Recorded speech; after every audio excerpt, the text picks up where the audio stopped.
Y ahora nos vamos a Argentina y a lo que allí ocurre, donde las novedades surgen día a día y donde las decisiones gubernamentales afectan a porciones cada vez mayores de la ciudadanía. Info24 conversó luego de mucho tiempo con Víctor Hugo Morales, que de esta forma nos contaba parte de todo lo que ocurre en ese país y la inminente presentación de un libro de su autoría, hablando en él precisamente de esta nueva realidad argentina. Bueno, estamos después de tanto tiempo en contacto nuevamente con Víctor Hugo Morales. Obviamente toda la audiencia sabe cuáles son las motivaciones para este encuentro, además del placer de reencontrarnos. Víctor Hugo, ¿cómo estás? Bien, una buena etapa personal en el contexto de una problemática política bastante intensa que nos tiene, por un lado, entretenido, por otro lado, muchos desencantados y, por otro lado, muchos aplaudiendo, lo que sucede casi siempre en la política. Pero en líneas generales, felizmente es una buena etapa personal.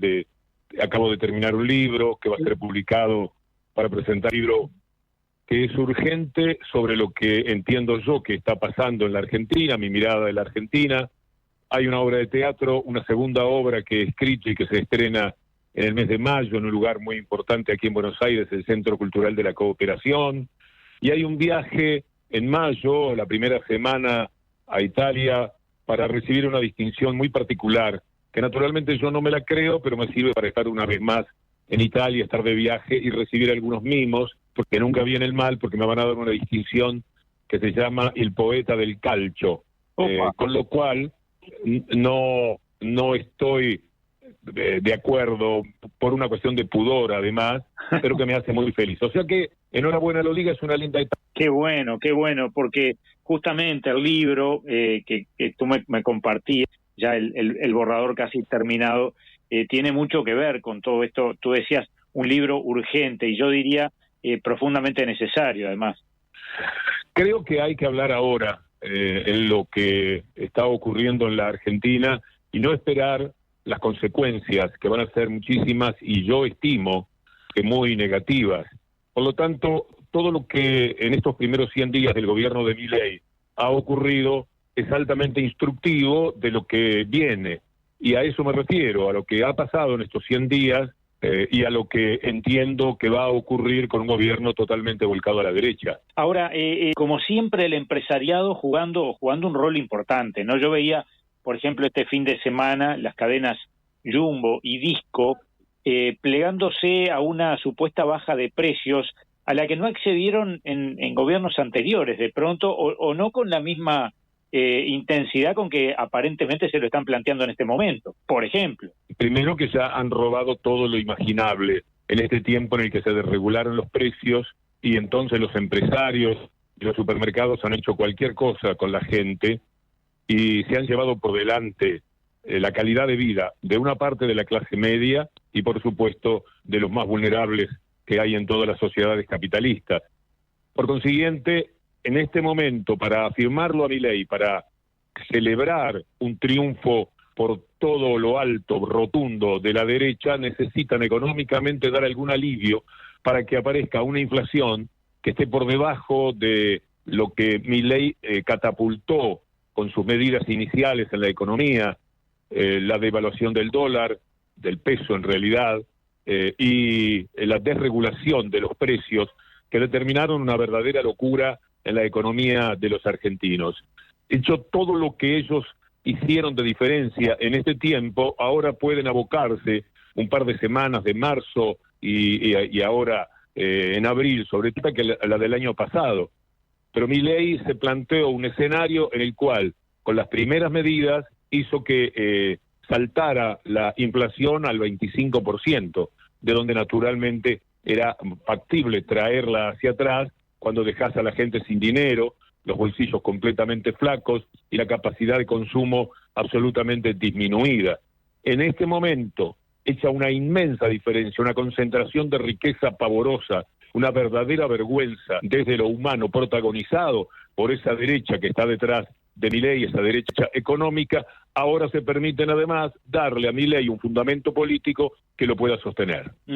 Lo curioso a veces es los apoyos de Milei. Veíamos Por ejemplo, el Centro de Estudios de Opinión Pública, con ese trabajo que dio a conocer en estos días, si bien hay un 39% de las personas encuestadas que dicen que no estarían dispuestas a tolerar un día más con esta situación, hay un 28%, y no parece un porcentaje menor, que dicen que pueden esperar todo lo que sea necesario.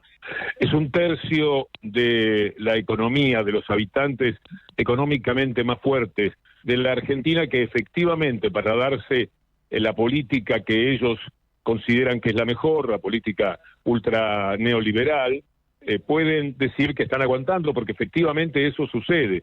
Este país tiene un 30% de gente que está en una situación bastante cómoda. El problema es el 70% restante. El 30% que integra esta gente procura afianzar una dominación de clase que tiene, entre otros atributos, elogiar y ensalzar al gobierno de Milei. Pero esto no lo puede hacer, entiendo yo, por lo menos el 40% de la población, y los otros están a la expectativa. Son clase media baja y alguna parte de la clase media alta, que tienen mucha atención sobre abril y mayo, cuando las medidas tarifarias, el estallido final de los salarios bajos, etcétera, empiece a hacer mella. En consecuencia, están tratando de fortalecer esa etapa con lo que dicen a propósito de la conformidad que tienen en estos momentos con Milei. Tú siempre que hemos hablado has puesto una mirada en lo que son los medios de comunicación, los grandes medios de comunicación. El componente relativamente nuevo es lo que ha pasado con los medios públicos, y me imagino que el rol de medios como Clarín y La Nación siguen intactos, ¿no? Sí, pero está ocurriendo una cosa interesante, porque se están permitiendo la comodidad al mismo tiempo de ser críticos de Milei. Porque si Milei cayera, cosa que no creo que pueda suceder, lo que viene es todavía más derecha, pero más firme, fortalecida por algunos personajes, como la actual vicepresidenta, por ejemplo, y la nueva aparición de Macri, que tiene el mejor consenso, podríamos decir, de comportamiento con respecto a Milei, que muchas veces es un personaje estrafalario, increíble, inimaginable. Entonces, por un lado, están a favor del DNU, que tiene unos artículos pavorosos en contra de la gente y a favor del sistema económico de la derecha, pueden manifestarse a favor del alineamiento que este gobierno está teniendo obsceno con los Estados Unidos, están naturalmente aguardando que las medidas económicas se consoliden, algunas de ellas ya lo han conseguido, están esperando una reforma laboral que Milei lanza otra vez en un proyecto que va a caer en el Congreso en los próximos días. Es decir, están de acuerdo profundamente en general con lo que está haciendo Milei por ellos. Pero al mismo tiempo, a Clarín sobre todo, le da vergüenza a Milei. Milei es una personalidad extravagante, por lo menos, tipo absurdo, violento, provocativo, incoherente, que apareció en la política de esa manera y se desenvuelve todavía de esa forma. En consecuencia, aparece una especie de pudor dentro del periodismo por el cual ahora son críticos. Si mirás el Clarín de este fin de semana, a su editorialista más importante, verás que le están dando algunos palos a Milei. Es una situación muy cómoda. Mientras Milei hace lo que ellos quieren, Milei es vulnerable como personalidad política. Entonces juegan a dos puntas. Por un lado, afianzando que se cumplan todos los pedidos que ellos hicieron antes de las elecciones. Si vos mirás las 12 propuestas de gobierno de la Asociación Empresaria Argentina del 12 de septiembre del año pasado, vas a ver que todo lo que está haciendo Milei, todo, está en línea con lo que ellos decían que había que hacer. Por ese lado, están satisfechos con Milei o con cualquiera que hubiera tomado estas medidas. Pero les da cosa, les da vergüenza ajena el comportamiento de Milei. Entonces, ahora hay una etapa periodística verdaderamente extraña en la que los medios de derecha, que siempre juegan muy fuertemente su rol, ahora van a parecer un poquito más progresistas, como sucedió en los años 90, en los tiempos de Menem. Está surgiendo incluso, no solo en lo periodístico, sino en la población, una nueva manera de progresismo que van a ser los arrepentidos de haberlo votado a Milei y sobre todo aquellos que de ninguna manera quisieron a Milei en el lugar que hoy día ocupa. Así que están disfrutando de una comodidad que les permite hacer de vez en cuando un poco de periodismo al atacar a Milei, pero como empresas, que fundamentalmente eso es lo que son, viven con alborozo todo lo que está ocurriendo en las medidas que Milei adopta. Todo es para ellos. Cotejarlo de Milei con el 12 de septiembre, te doy la fecha para que en algún momento la puedas buscar y observar. Todo lo que la Asociación Empresaria Argentina, encabezada por Manieto de Clarín y por Roca de Techín, todos sentaditos en 3 filas como si fueran campeones olímpicos, es lo que ellos quieren que se haga. Reaparecieron hace poco nuevamente fortaleciendo la convicción de que Milei va por el buen camino. El déficit fiscal cero, el pago a rajatabla de la deuda con el Fondo Monetario Internacional y ese alineamiento tan indecoroso que la Argentina está teniendo con Estados Unidos. Milei convierte a la Argentina en estos días en que fue a recibir a la generala Richardson con el embajador, se fue hasta Ushuaia para ponerse de rodillas frente a ese poder. Todo esto es parte de lo que la derecha cipaya que tiene la Argentina siempre ha querido. Y ellos, así como habían aparecido antes de las elecciones, el 12 de septiembre, aparecen luego cuando ya Milei es candidato. Entonces, lo fortalecen desde el criterio empresarial y luego cuando escriben notas, cuando hacen programas de televisión, golpean bastante duramente, te diré, a Milei, a tal extremo que en estos momentos, para los que siempre hemos sido críticos de Milei, sentir que esa gente se puede parecer a lo que han sido nuestras diatribas, por decirle de algún modo, te provoca estupor, un cierto pasmo inevitable que a veces me invita a ser menos tajante en algunas cosas que digo sobre Milei, porque me parezco a los que son de Milei y sin embargo se pueden permitir criticarlo. El tipo es impresentable, es un hombre que habla con el perro muerto,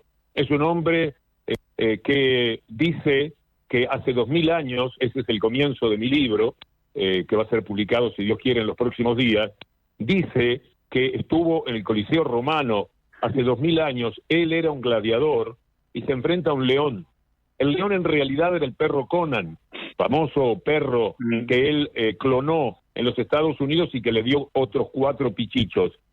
Cuando se encuentran el león y el gladiador, en vez de agredirse ante la mirada del emperador, lo que te estoy diciendo no es broma, tienes que mirar el diario La Nación de una fecha que ahora no la tengo, chequeó en 12 fuentes diferentes que Milei cuenta esto muy convencido. Él, un gladiador, enfrenta a un león que en realidad era un perro y se ponen de acuerdo para ayudar al mundo y sobre todo a la Argentina 2000 años más tarde. Cuando vos tenés a alguien que es capaz de decir esto, además de pensarlo y de sentirlo, y que está recibiendo consejos de un perro muerto para conducir una sociedad de 47 millones de personas, te das cuenta que este hombre no está en su centro. Y esto es lo que lo hace visible para alguna de las críticas que está recibiendo también del periodismo de la derecha. Así que en este momento, leer Clarín, por ejemplo, es una invitación a la confusión. Porque por un lado, vos decís, pero ¿cómo puede ser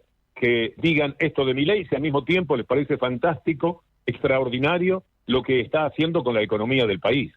Víctor Hugo, antes de finalizar, el título de tu libro. Todavía no está definido, mañana o pasado va a ir la palabra urgente. Yo quiero llamarlo, por ejemplo, libro urgente sobre una atrocidad económica, o libro urgente sobre el horror económico, o libro urgente sobre una estafa descomunal, que es lo que está sucediendo en la Argentina, una estafa de una élite dominante que se queda otra vez con la mayor parte de la renta. Es bueno decir, y los números que puede buscarlos a mucho el trabajo de ciudadano, esto que yo digo no debería quedar en el aire si uno tiene verdadera curiosidad. Claro. La renta de la Argentina en 1935, 1930, era 70% para la élite y apenas el 30% para los trabajadores. Perón consigue en el año 48 llevarla al 50 y el 50, el famoso 50-50, que se mantiene hasta 1955. Cuando cae el gobierno, cuando se da el golpe de Estado del 55, nuevamente en pocos años la renta vuelve a pasar de los sectores populares, a esa élite. Cambia otra vez el peronismo en el año 70, pero en los 76 vino la dictadura de Videla, que fundamentalmente, como todas las dictaduras, tenía un proyecto económico norteamericano, el de Milton Friedman, que determinó que 3 años antes hubieran derrocado a Allende en Chile, para que los Chicago Boys de Milton Friedman hicieran en economía lo que ellos querían y que en democracia no lo podían hacer, porque Allende había vuelto a ganar en las elecciones de mitad de camino, y por eso el golpe de Estado, y luego el golpe de Estado en la Argentina. Ese golpe de Estado en la Argentina fue la apertura para empezar la cuantiosa deuda que hoy día tiene la Argentina. La llevaron a 42.000 millones de dólares, de 7.000 que había de deuda en el año 1976. Y paralelamente la renta volvió a ser el 70% para la élite, es decir, el 30% de la población o menos, y el resto, lo poquito que quedaba, el 30%, para la clase trabajadora. Esta es la disputa eterna y permanente que hay en el mundo, porque es fácil advertirlo, pero que se da en la Argentina con mayor sustancia, porque la Argentina tiene un tipo de empresario que el Uruguay no conoce, un empresario que es vicioso, de una avaricia absolutamente desmedida, no es un buen capitalista. Hay un capitalismo que se puede relativamente sobrellevar si uno lo puede humanizar, ya que del capitalismo no se puede salir. Eso lo consiguen normalmente los gobiernos de izquierda. Esto siempre es así. Luego viene la derecha sobre las clases medias, fortalecidas y aumentadas por los gobiernos de izquierda, a tomar la disconformidad que la gente que ascendió a la clase media empieza a tener con el gobierno que lo catapultó a ese lugar. Llega el gobierno neoliberal en ancas de esta manera de percibir la realidad económica por esa población que ahora es clase media, hacen un desastre y otra vez retornan los gobiernos populares, arreglan los desmadres de la derecha, fortalecen nuevamente la clase media y como si fuera un círculo vicioso y muy doloroso, las clases medias luego se traicionan y votan gobiernos de derecha porque se ponen más exigentes y los gobiernos de izquierda no siempre pueden darles una plena satisfacción. Esta es la gran pelea, según mi mirada, por supuesto, en el mundo y de lo que concretamente se da hoy día otra vez en la Argentina. Víctor Hugo, ¿nos reencontramos y seguimos conversando de estos y otros temas? A mí me da mucho gusto estar en contacto con el Uruguay, ya lo sabés, por lo tanto estoy siempre con la mejor disposición para charlar y para contarle a la gente cuál es esta mirada, para que la puedan cotejar con otras, para que tengan un elemento que al menos dé pelea, como intento dentro de la Argentina, a un periodismo demasiado dominante, que yo sé que tiene una entrada muy potente también en el Uruguay, y que determina que muchísimos uruguayos tengan políticos que están en función de lo que reciben mediáticamente por medios muy, pero muy corruptos, que tienen el dominio pleno en la Argentina. Pero por lo menos es bueno darles alguna pelea, y en eso estoy siempre con la mejor disposición, Álvaro. Les mando un saludo muy cariñoso a la gente de la M24 y estoy siempre a la orden.